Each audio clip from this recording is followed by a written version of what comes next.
मित्रों, नमस्कार। आज के इस व्याख्यान में मैं पुनः आप सभी का हार्दिक स्वागत करती हूँ। मैं प्रोफेसर अनुपम शर्मा, अध्यक्ष राजनीति विज्ञान एवं मानवाधिकार विभाग, इंदिरा गांधी राष्ट्रीय जनजातीय केंद्रीय विश्वविद्यालय से संबद्ध हूँ। मित्रों, आज की हमारी चर्चा का विषय है सार्वजनिक नीति अर्थात लोक नीति। यह विषय लोक प्रशासन के क्षेत्र के अंतर्गत एक महत्वपूर्ण टॉपिक हम कह सकते हैं, जो विभिन्न आयामों को पर प्रकाश डालता है। लोक नीति को अगर कुछ विद्वानों के द्वारा या जो इस क्षेत्र के प्रैक्टिशनर्स हैं उनके द्वारा जब इस पर चर्चा की जाती है तो कहते हैं कि जो लोक प्रशासन का जो कोर है, जो केंद्र बिंदु है, वो राजनीतिक और सार्वजनिक नीति है। राजनीति सार्वजनिक दो महत्वपूर्ण केंद्र हैं, वो लोक प्रशासन के महत्वपूर्ण केंद्र हैं। तो इसी आधार पर इसको जो जेम्स डब्ल्यू डेविस के द्वारा भी जो इसका स्पष्टीकरण किया गया है, इस संबंध में कहा गया है कि public administration can be defined as the formulation, evaluation and modification of public policies. It means जो पब्लिक एडमिनिस्ट्रेशन है उसका में जो लोक नीति का महत्व है वो इस दृष्टि से यह बहुत महत्वपूर्ण हो जाता है। अब प्रश्न है कि लोक नीति क्या है। नीति के बारे में हम अपने सार्वजनिक जीवन में भी बात करते हैं, आपस में भी बात करते हैं कि कोई भी ऐसा प्लान्ड एक्शन और इनएक्शन जो हम बहुत रेशनली तरीके से लेते हैं उसको हम पॉलिसी कह देते हैं। या इसी के साथ साथ किस तरीके से हमें कार्यों को करना है, हमें उसमें वेज ऑफ डूइंग थिंग्स है, उसको हम पॉलिसी के अंतर्गत ले लेते हैं। लेकिन जब हम सार्वजनिक नीति की बात करते हैं तो सार्वजनिक नीति का अर्थ है कि वह नीति जिसका निर्माण सरकार के द्वारा जनहित में किया गया है उसको लोक नीति कहा जाता है। अर्थात जिन नीतियों में लोगों के कल्याण की, उनकी इच्छाओं की, अपेक्षाओं की, उनकी आवश्यकताओं की पूर्ति होती है और सरकार का इन्वॉल्वमेंट या सरकार के द्वारा उन्हें बनाया जाता है, तो उन्हें सार्वजनिक नीति कहा जाता है। सार्वजनिक नीति के लिए जो महत्वपूर्ण चीज है वह है कि इसके पीछे लीगल सैंक्शन होती है। लीगल सैंक्शन होने के कारण यह सभी के ऊपर मैंडेटरी है। अर्थात जो भी नीति सरकार के द्वारा बनाई गई है उसका वह समान रूप से सभी के ऊपर लागू होती है। तो जो इसका नेचर है मैंडेटरी, वो इसलिए हो जाता है क्योंकि उसके पीछे लीगल सैंक्शन होती है। तो लीगल सैंक्शन होने के परिणाम स्वरूप यह मैंडेटरी होती है। इन्हीं संदर्भ में अगर हम जो थॉमस आर डे हैं, थॉमस आर डे ने कहा है कि जहाँ पर सरकार के द्वारा जो नीति का या जिस नियमों का पालन किया जाता है कि उसके द्वारा जो डिसीजन लिया जाता है कि किस प्रकार की नीति का बनाया जाना है और किस प्रकार का नहीं बनाया जाना है, वो सार्वजनिक नीति है। अर्थात whatever government chooses to do और not to do, it is public policy. Means जब हम ये देखते हैं सार्वजनिक जीवन में कि सरकार के द्वारा जो नीतियां बनाई जाती हैं वो तो हमें नीतियां स्पष्ट रूप से दिखलाई देती हैं और स्पष्ट रूप से उसके लागू भी किया जाता है। तो सरकारी मशीनरी का उसमें इन्वॉल्वमेंट भी होता है, प्रशासकों के द्वारा उसको लागू किया जाता है। परंतु जब गवर्नमेंट के द्वारा ये डिसीजन लिया जाता है कि से इसमें पॉलिसी का निर्माण नहीं किया जाना, या इन परिस्थितियों में जब भले ही जनता से डिमांड आती है या इनपुट आता है, उस पर ये डिसीजन लिया जाता है कि यहाँ पर नीतियों का निर्माण नहीं किया जाना, तो वह भी अपने आप में एक पब्लिक पॉलिसी है। तो इन्हीं संदर्भ में जब वो कहते हैं डू और नॉट टू डू, तो इसका अर्थ यही है कि ये भी डिसीजन कि पॉलिसी बनाई जाएगी और नहीं बनाई जाएगी, ये दोनों ही स्थितियां लोक नीति के संदर्भ में ली जाती हैं। इसी के साथ साथ जो रिचर्ड रोज ने इसमें कहा है कि is not a decision but course of pattern of activity, कि इसमें पब्लिक पॉलिसी में हमें केवल यही नहीं दिखता है कि डिसीजन लिए गए हैं या बहुत सारे डिसीजन का ये समुच्चय नहीं दिखता है, बल्कि इसमें हमें क्या दिखेगा, course of pattern of activity, कि किस प्रकार से लक्ष्यों को प्राप्त करने के लिए किस प्रकार की प्रक्रियाओं का पालन किया जा रहा है, उससे संबंधित जो नीति है उसको किस प्रकार से लागू किया जा रहा है, वो इसमें महत्वपूर्ण हो जाता है। तो इस प्रकार से अगर हम पब्लिक पॉलिसी की बात करें तो वो जो नेचर में है, वो नेचर में इस एक्टिविटी इन्वॉल्व है, बहुत सारे डिसीजन उसमें एक साथ आते हैं। इन्हीं संदर्भ में इसके आगे प्रकृति पे बढ़ने से पूर्व में इस पर कुछ शब्द हैं जो इंटरचेंजेबली यूज किए जाते हैं पब्लिक पॉलिसी के साथ में। जैसे निर्णय की बात हम करें, लक्ष्यों की बात करें, जो पब्लिक पॉलिसी है, पब्लिक पॉलिसी का जो नेचर है वो कॉम्प्रिहेंसिव है, जबकि जो डिसीजंस हैं, decisions are taken at every level, हर स्तर पर हम कहें निर्णय लिए जाते हैं और वहाँ पर एक्शन भी होता है। वेयर इज एक्शन, डिसीजंस आते हैं। मीन्स इसमें अगर हम बात कहें इसको स्पष्ट कहें कि एक्शन जो है वो डिसीजन के लिए रिक्वायर ए डिसीजन। जब कोई भी एक्टिविटी का हमें लेनी है, कोई भी हमें क्रिया करनी है, तो उसके लिए हमें डिसीजन लेना होता है। क्यों? क्योंकि बहुत सारे जब ऑप्शंस हमारे पास होते हैं तो किन ऑप्शन को लेकर हमें चलना है, किसको हमें चूज करना है, तो वहां पर डिसीजन लेना होता है। तो ये डिसीजन विभिन्न स्तरों पर लिया जाता है। जबकि जो पब्लिक पॉलिसी है, जो पब्लिक पॉलिसी है वो एक लेजिस्लेचर के स्तर की अगर हम बात करें और अगर हम स्टेट या सेंट्रल लेवल की बात करें तो ये नेचर में जो है वो थोड़ा विस्तृत रूप में होती है और इस consist of decisions eight every level, मतलब वहां पर जो हर स्तर पर डिसीजन लिए जाते हैं वो इसके अंतर्गत आते हैं और इसलिए ये जो है कॉम्प्रिहेंसिव नेचर में हो जाती है, ये विस्तृतता लिए हुए होती है। जहां पॉलिसी है, पॉलिसी जब बनती है तो उसके अंतर्गत बहुत सारे निर्णय और जो कार्यक्रम है वो समाहित होते हैं। उन समाहितीकरण के परिणाम स्वरूप ही हमें एक सरकारी नीति या सार्वजनिक नीति देखने को मिलती है। जबकि जब हम लक्ष्यों की बात करें तो लक्ष्यों में जो महत्वपूर्ण हो जाता है कि लक्ष्यों को प्राप्त करने के लिए सार्वजनिक नीतियों का निर्माण किया जाता है। उदाहरण स्वरूप यदि समाज से गरीबी को हटाना है तो गरीबी को हटाने का जो लक्ष्य है उस लक्ष्य को प्राप्त करने के लिए ही सार्वजनिक नीतियों का निर्माण किया जाता है कि किस प्रकार से जो गरीबी है उसके पीछे क्या कारण है। कारणों को जानने के पश्चात अगर बेरोजगारी के परिणाम स्वरूप है तो किस प्रकार के कार्यक्रम चलाए जाएंगे, लोगों के पास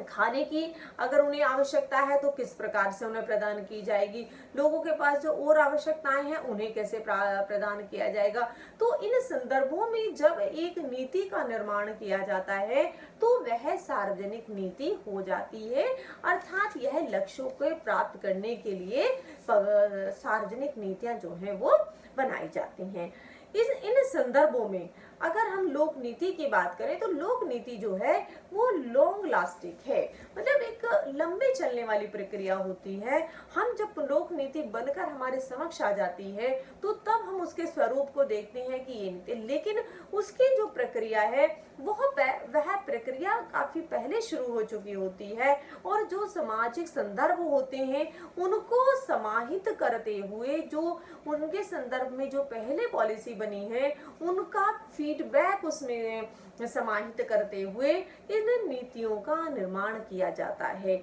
इसलिए हमेशा इनके पीछे गोल ओरिएंटेड होती हैं कि जो लक्ष्य रखा जाता है उस लक्ष्य को प्राप्त करना प्रमुख उद्देश्य होता है। टाइम बाउंड होती है कि कितना समय रखा गया है सरकारों के द्वारा। अगर वहाँ पे पंचवर्षीय योजनाएं हैं तो पंचवर्षीय योजनाओं के माध्यम से, अगर उससे ज्यादा का समय की आवश्यकता है, कोई बड़ी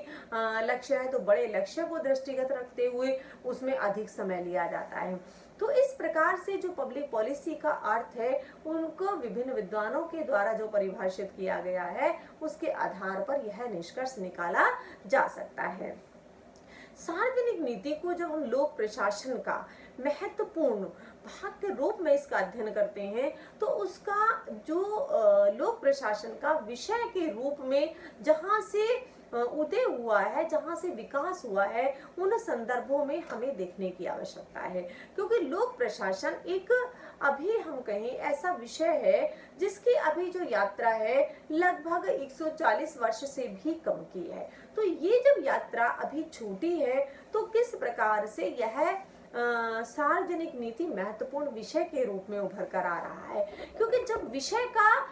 उदय हुआ है वहां पर जिस अवधारणा को लेकर वुड्रो विल्सन ने जो पॉलिटिक्स और पब्लिक एडमिनिस्ट्रेशन डाइकोटोमी को आरंभ किया है वहां से ये महत्वपूर्ण हो जाता है, क्योंकि वो उनका मानना था कि जो नीति निर्माण है वो एक भिन्न कार्य है और भिन्न प्रकार की प्रकृति लिए हुए है, जबकि लोक नीतियों का क्रियान्वयन जो है उसकी प्रकृति भिन्न है, और जब प्रकृति में भिन्नता है तो उसके अध्ययन अध्यापन शोध की को भी भिन्न दृष्टिकोण से उसका अध्ययन किया जाना चाहिए। इन्हीं संदर्भों में जो वुड्रो विल्सन के द्वारा जिसको आरंभ किया गया था, बाद में से गुडनाव के द्वारा, एल.डी. वाइट के द्वारा भी उसी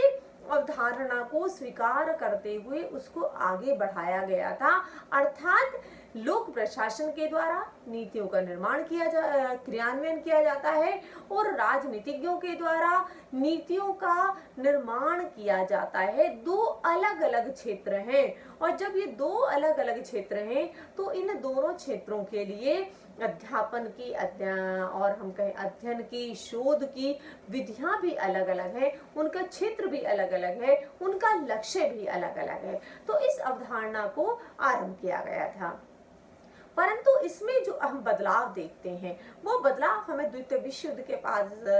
नजर आता है, जहां पर कि विद्वानों के द्वारा इस बात पर बल दिया गया या इन चीजों को उभारा गया कि लोक प्रशासन में जब तक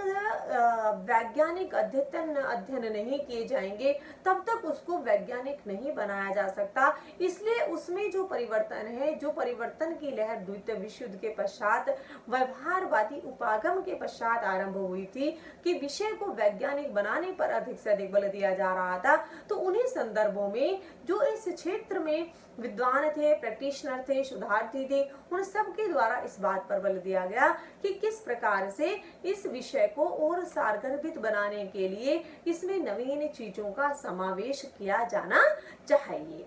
वहीं से जो पब्लिक पॉलिसी की अवधारणा है उसमें परिवर्तन होता है, और उसके पश्चात यदि हम बात करें कि जो पब्लिक पॉलिसी है उसमें जो महत्वपूर्ण कार्य है या उसकी जो उसे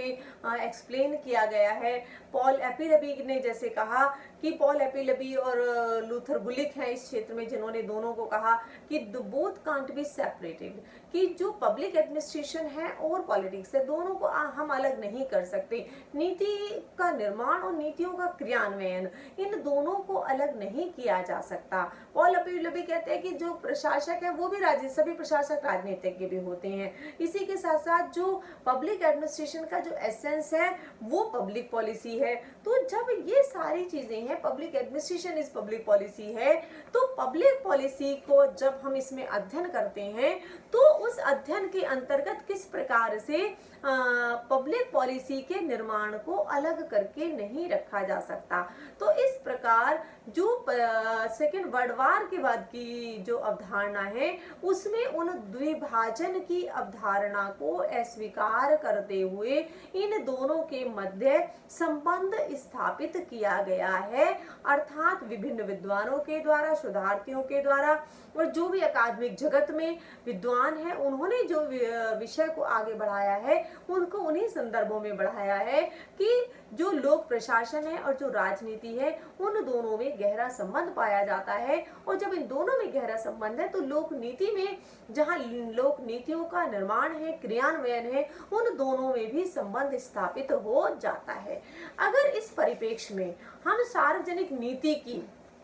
जो विशेषताएं हैं उन विशेषताओं का विश्लेषण करें तो उन विशेषताओं के आधार पर कहा जा सकता है कि यह एक डायनेमिक प्रोसेस है। डायनेमिक प्रोसेस मतलब कि एक ऐसी प्रक्रिया है जो निरंतर चलती रहती है और निरंतर इसमें परिवर्तन आता रहता है। परिवर्तन, यह परिवर्तन सामाजिक, आर्थिक, राजनीतिक के संदर्भों में जो परिवर्तन आता है तो उनका परिवर्तनों के परिणाम स्वरूप ही जो लोक नीति की प्रकृति है उसमें भी परिवर्तनशीलता आती है, गत्यात्मकता आ जाती है। अगर इसको गरीबी को मिटाने के लिए किसी सरकार के द्वारा 50 वर्ष पहले कोई कार्यक्रम बनाया गया था, कोई नीति बनाई गई थी, तो वह नीति जरूरी नहीं है कि वर्तमान संदर्भों में भी वो उतनी ही कारगर सिद्ध होगी, क्योंकि जो परिवर्तन आए हैं, जो सामाजिक परिवर्तन, आर्थिक, राजनीतिक परिवर्तन समाज में आए हैं, उन परिवर्तनों का प्रभाव भी लोक नीति की प्रक्रिया को प्रभावित करता है, उसके लक्ष्यों को प्रभावित करता है, उसकी प्रक्रिया को प्रभावित करता है। तो इस प्रकार से जो इसकी गत्यात्मक अवधारणा है वो यहाँ पर महत्वपूर्ण हो जाती है। इसी के साथ साथ ये एक बहुत जटिल प्रक्रिया है। हम अगर सामने से देखें तो हमें पब्लिक पॉलिसी, सरकार के द्वारा क्या नीति बनाई गई है वो हमें दिखाई देती है, लेकिन इस प्रोसेस के पीछे कितनी सारी एक्सरसाइज होती है, कितनी सारी एक्टिविटी होती है, वो बहुत महत्वपूर्ण होती है। इसलिए यह एक जटिल प्रक्रिया हो जाती है। बहुत सारे संगठनों की सहभागिता होती है, बहुत सारे लोगों की भूमिका होती है, किस प्रकार से जो दूसरे जो स्टेक होल्डर्स हैं उनका कंट्रीब्यूशन होता है। तो इस प्रकार यह एक जटिल प्रक्रिया के रूप में उभर कर हमारे सामने आती है, क्योंकि इसमें जो महत्वपूर्ण चीज है वो पब्लिक इंटरेस्ट होता है, लोगों का हित होता है। वह नीति जो लोक हित पर आधारित है वह लोक नीति है, क्योंकि वहां पर समय सभी लोगों का हित उससे जुड़ा हुआ है। तो जब सभी लोगों का हित उससे जुड़ा हुआ है तो यह एक जनोपयोगी नीति हो जाती है। यहाँ पर किसी विशेष वर्ग के लिए नहीं, किसी विशेष समुदाय के लिए नहीं, बल्कि कॉमन इंटरेस्ट है, सभी लोगों का उसमें विकास समाहित है, उसको लेकर वो चलती है। इसलिए सार्वजनिक नीति जो है वो महत्वपूर्ण हो जाती है। निजी क्षेत्र में अगर किसी संगठन के द्वारा कोई नीति बनाई जाती है या कोई डिसीजन लिए जाते हैं तो वो किसी विशेष क्षेत्र, समुदाय तक सीमित हो सकते हैं, लेकिन जब सरकारी नीतियों की बात आती है, लोक नीतियों की बात आती है, तो वहां पर पब्लिक इंटरेस्ट जो है वो महत्वपूर्ण हो जाता है। जब नीतियों का निर्माण होता है तो नीतियों के निर्माण से पहले भी बहुत सारे डिसीजंस लिए जाते हैं। जैसा कि मैंने अभी पूर्व में कहा था कि डिसीजन हर स्तर पर लिए जाते हैं। जब वो हर स्तर पर लिए जाते हैं तो निश्चित रूप से उनकी जो भूमिका है, जब पॉलिसी फॉर्मुलेशन होता है, लोक नीति का निर्माण होता है, तो वहां पर उन डिसीजंस का भी समाहितीकरण किया जाता है, उनको भी इंक्लूड किया जाता है, इनकॉर्पोरेट किया जाता है, जिससे कि जो डिसीजंस लोकल स्तर पर परिस्थितियों को दृष्टिगत लिए गए हैं उनको नीतियों के निर्माण में प्रयोग करके नीतियों को और सारगर्भित बनाया जा सके। इसी उद्देश्य के परिणाम स्वरूप ये डिसीजन इसमें समाहित किए जाते हैं। इसी के साथ साथ ये गोल ओरिएंटेड होती है, कोई ना कोई लक्ष्य आधारित होती है। जब भी कोई नीति का निर्माण किया जाता है उसके पीछे लक्ष्य होता है। लक्ष्य छोटा हो सकता है, बड़ा भी हो सकता है। तो ये जो लक्ष्य है उस लक्ष्य को प्राप्ति हेतु ही नीतियों का निर्माण किया जाता है। जैसे गरीबी है, अगर गरीबी को हटाना एक लक्ष्य है तो उससे संबंधित नीतियों का निर्माण किया जाएगा। भ्रष्टाचार है, भ्रष्टाचार के कारणों को जानकर उसको किस प्रकार से समाप्त किया जा सकता है उससे संबंधित नीतियों का निर्माण किया जाएगा। इसी प्रकार यदि समाज में बेरोजगारी है तो बेरोजगारी को दूर करने के लिए किस प्रकार की नीतियों का निर्माण किया जाएगा, ये भी महत्वपूर्ण हो जाता है। तो अगर हम इन संदर्भों की बात करें तो लोक नीति में लक्ष्य समाहित होते हैं, उद्देश्य समाहित होते हैं, भविष्य उन्मुख होती है कि भविष्य में किस प्रकार की नीतियां बनाकर लक्ष्य को प्राप्त किया जाएगा, तो उसमें वो भविष्य उन्मुख विशेषता भी पाई जाती है। इसी के साथ साथ जो लोक नीति है वो किसी न किसी सरकार के अंग के द्वारा ही बनाई जाती हैं, अर्थात जो सरकार की एजेंसी है उसी के द्वारा ही लोक नीतियों का निर्माण किया जाता है। क्योंकि लोक नीति इन्हें तभी कहा जाता जाता है, जो कि सरकार इससे जुड़ी हुई होती है। जिन नीतियों के निर्माण में सरकार जुड़ी होती है वो लोक नीति है, इसलिए सरकारी ऑर्गन के द्वारा ही इन नीतियों का निर्माण किया जाता है। चाहे उसमें व्यवस्थापिका के द्वारा नीतियों का निर्माण किया जा रहा हो, या उसी के साथ साथ कार्यपालिका के द्वारा, न्यायपालिका के द्वारा उसमें सहयोग प्रदान किया जा रहा हो, या सरकार के और जो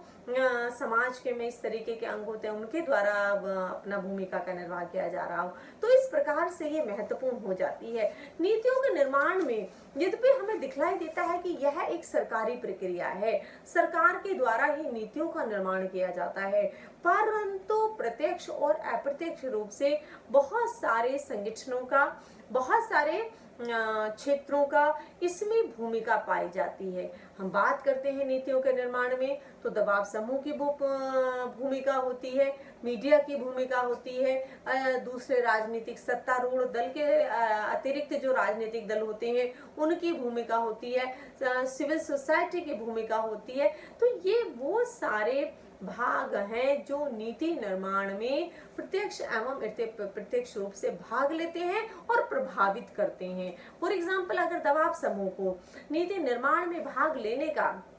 प्रत्यक्ष मौका नहीं मिलता है तो वे अप्रत्यक्ष रूप से नीतियों के निर्माण में अपनी भूमिका का निर्वाह करते हैं, इस प्रकार से दबाव बनाते हैं, लोगों की मांगों और अपेक्षाओं को लेकर आते हैं कि जिससे सरकार को नीतियों के निर्माण में उनको दृष्टिगत रखना होता है। तो इस प्रकार से जब नीतियों का निर्माण किया जाता है तो ये महत्वपूर्ण हो जाता है, और इन्हीं संदर्भों में जब बहुत सारे ऑप्शंस होते हैं उन ऑप्शंस में से बेहतर का चुनाव करना भी बहुत इंपॉर्टेंट हो जाता है, क्योंकि डिसीजंस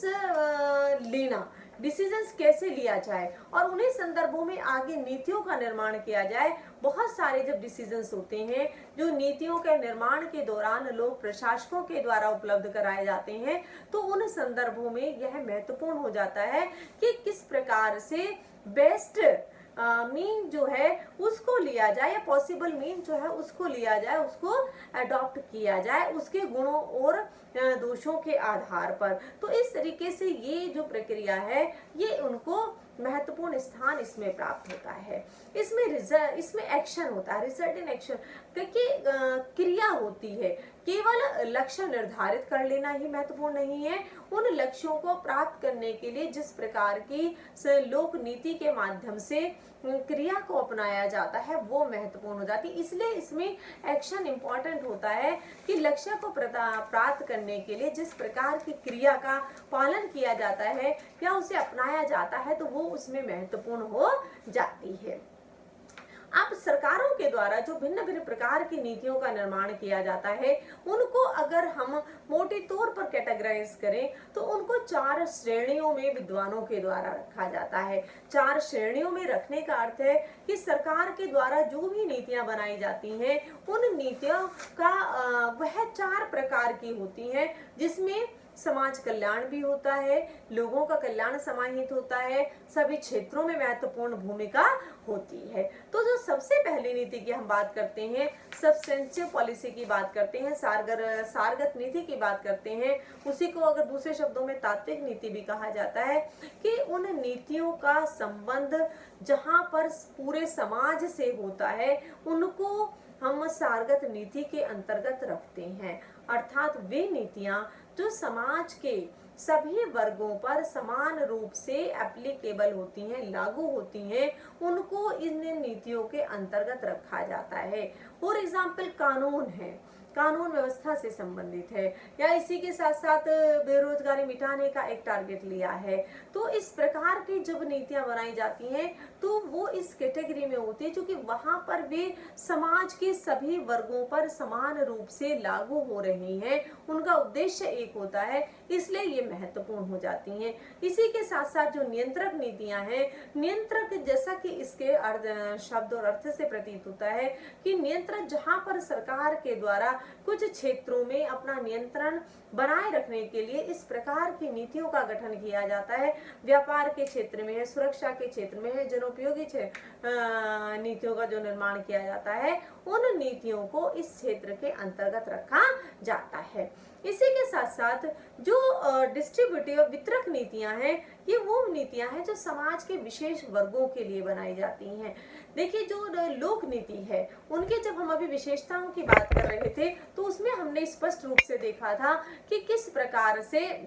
लोक नीतियों का निर्माण सरकार के द्वारा सभी के लिए किया गया था। परंतु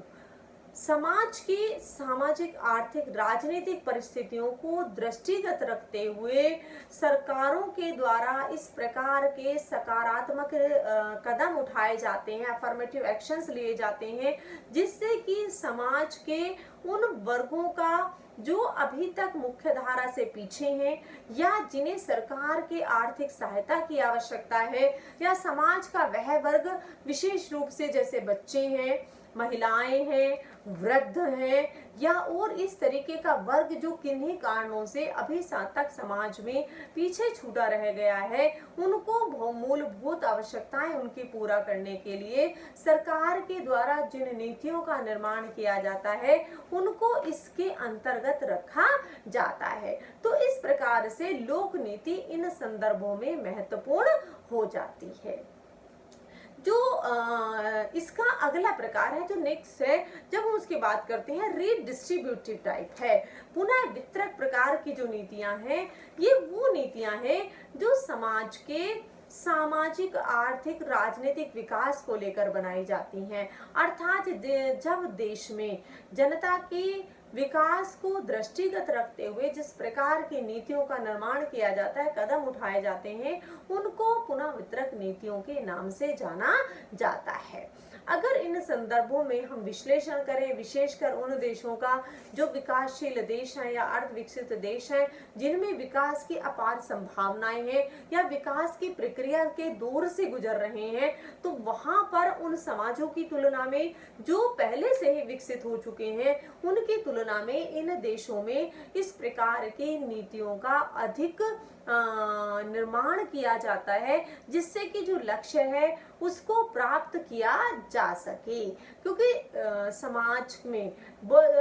जिस प्रकार की असमानताएं, जो विकासशील देशों की अभी हमने बात की, जो असमानताएं, ये इस प्रकार की असमानताएं दिखलाई देती हैं, ये इसलिए महत्वपूर्ण हो जाती है क्योंकि सरकार का लक्ष्य होता है कि सभी को मूलभूत आवश्यकताएं प्रदान करना, समाज में समानता को स्थापित करना, समानता सामाजिक संदर्भों में भी, आर्थिक संदर्भों में भी और राजनीतिक संदर्भों में भी, कि किसी भी प्रकार का कोई भेदभाव ना हो, सभी के ऊपर नीतियां समान रूप से लागू की जाए। तो इन संदर्भों में जिन नीतियों का निर्माण किया जाता है, वो यहाँ पर महत्वपूर्ण हो जाती हैं। अर्थात इन सामाजिक, आर्थिक, राजनीतिक, सांस्कृतिक विकास के लिए जिस प्रकार का माहौल तैयार किया जाता है, नीतियों का निर्माण किया जाता है, ये छोटे स्तर पर डिसीजंस लिए जाते हैं, उनको इन नीतियों के अंतर्गत रखा जा सकता है। तो इस आधार पर जो लोक नीति है, जहां पर वे लोक प्रशासन का केंद्र है, महत्वपूर्ण विषय है, लोक प्रशासन के अंतर्गत पढ़ाया जाने वाला भी एक महत्वपूर्ण टॉपिक है,